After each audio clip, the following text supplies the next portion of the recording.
आता आपल्या फिटर लोकांनी ब्लॅक पर्लची सर्व्हिसिंग ही चालू केली होती आणि गाडी सर्व्हिसिंग करण्यामागचं कारण म्हणजे मला थेट कंपनीतून कॉल आला होता आणि त्यांनी माझं वर्क फ्रॉम होम हे बंद केलं होतं.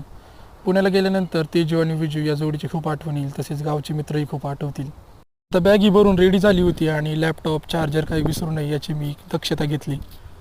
आता ब्लॅक पर्लची सर्व्हिसिंग ही झाली होती आणि ती नुसती चमकतच होती. तिच्यावर पिशवी टाकून मी रेडी झालो.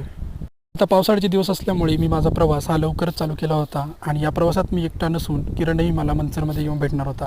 तर मंचरमध्ये अर्धा तास किरणची वाट पाहिली, पण किरणचा काही पत्ता नव्हता आणि त्याने मला फोन करून हळूहळू पुढे जाण्यास सांगितले. या भाजी विकणाऱ्या आजींजवळ मी माझी गाडी पार्क केली आणि मी त्याची वाट पाहिली. तर किरण आल्यानंतर आणि फ्लॅटवर पोहोचल्यानंतर काय होतं हे तुम्हीच पहा. पाऊस थांबलाच नाही. नाही थांबलं ना? पाऊस फुल पावसात येईल. मला फुल पावसात येईल. फुल पावसात यार काहीतरी वेलकम वगैरे करा. वेलकम वेलकम बॅक म्हणा.